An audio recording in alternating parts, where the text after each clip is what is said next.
अनिल मिश्रा थोड़ा सा पीछे। नमस्कार, मैं हरीशचंद्र कुशवाहा ग्वालियर से। आज 3 दिसंबर शनिवार की सुबह की एक बड़ी खबर, और बड़ी खबर यह कि ग्वालियर हाईकोर्ट बार एसोसिएशन के पूर्व अध्यक्ष एडवोकेट अनिल मिश्रा और उनके 3 अन्य साथियों को जमानत नहीं मिली है।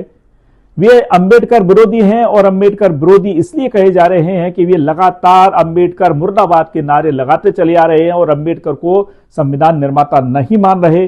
जो रक्षक मोर्चा है एडवोकेट अनिल मिश्रा के नेतृत्व में बनाया गया है।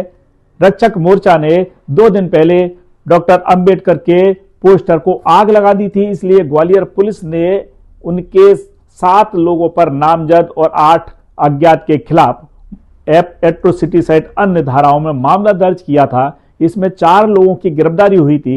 एडवोकेट अनिल मिश्रा, गौरव व्यास, अमित दुबे और मोहित शर्मा, 4 की गिरफ्तारी हुई थी। 4 को शुक्रवार को जिला न्यायालय में पेश किया गया था। जिला न्यायालय ने 4 को जेल भेजने के आदेश दे दिए थे। हालांकि एडवोकेट अनिल मिश्रा को स्वास्थ्य संबंधी आवेदन के आधार पर जेआरओ अस्पताल में भर्ती कराया गया है, लेकिन वे जेल वारंट के तहत ही उसमें भर्ती हुए हैं। बाकी 3 लोग जेल में हैं। आज शनिवार को हाईकोर्ट में सुनवाई थी।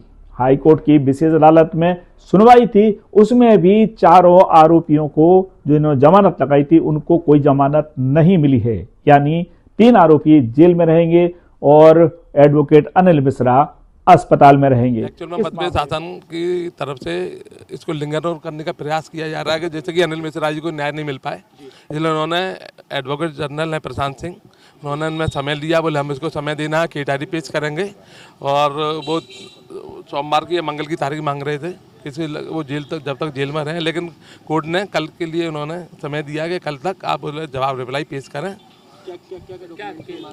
उसमें केस डायरी आएगी और शासन का पूरा एक जवाब आएगा। वो उनका कहना है कि इनके पहले भी इनका कोई उनके पास में को बोले हम बताना चाहते हैं, इनका पूरा पहले का कोई कैरेक्टर है पहले के वो बताना चाहते हैं, इसके लिए उन्होंने लिया हुआ है, तो वो समय मांग रहे हैं।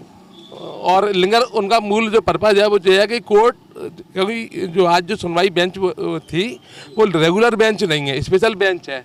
वो चाह रहे हैं कि इस जस्टिस अहलूवालिया साहब की बेंच से वो बचना चाह रहे हैं, इस कारण से वो लिंगर ऑन कर रहे हैं।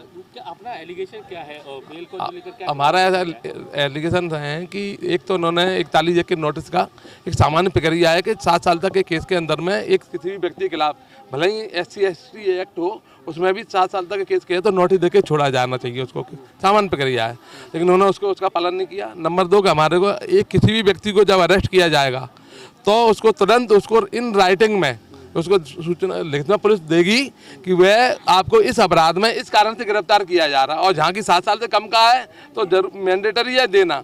हाँ, तो वो उन्होंने उसका पालन किया है। तो एक माननीय उच्चतम न्यायालय के आदेश की एक तरह से ऑर्डर की अवहेलना है। उन्होंने कहा और इसको मैंडेटरी बताया माननीय उच्चतम न्यायालय द्वारा कि ये बिल्कुल आपको देना। बहुत से टाइम पुलिस कह दिया इसमें मौखिक दे दी, मौखिक सूचना नहीं। उन्होंने कहा कि नहीं, बोले मौखिक नहीं देना है, आपको लिखित में ही देना है, और लिखित में नहीं देंगे तो पूरी गिरफ्तारी है वो अवैध होती है, और ऐसे करके कोर्ट इसको रिलीज करेगी अवैध मानते हुए। बिल्कुल, क्योंकि इनके खिलाफ 2 चीज़ें, एक तो इनके राइटिंग में जो केस डायरी के अंदर जो बताया था, कल जानकारी मिली कि इनकी जो परिवार को सूचना दी गई वो कल दी गई थी सवेरे 11 बजे, तबकि इनको कल शाम को 7 बजे से परसों से रिटर्न करके रखा हुआ है। नंबर 2 का जो FIR हुई है वो इनको 7 बजे गिरफ्तार किया है, और 8 बजे 1 घंटे बाद FIR हुई है, यानी कि जब हमको गिरफ्तार किया गया था तब हमारे खिलाफ कोई भी शिकायत, कोई भी केस, कोई भी किसी भी थाने में पंजीबद्ध नहीं था, कोई एक शिकायत भी नहीं थी। तो यानी कि आपकी प्रक्रिया दूषित है, इलीगल है, क्योंकि हमारे खिलाफ मुकदमा नहीं था। फिर आपने प्री प्लान करके ये तैयारी करके हमको जेल भेजना चाहता, तो शासन का पूरा प्रशासन का ये एक उनका हिडन एजेंडा है कि हम अनिल मिश्रा जी को हम जेल में रखें।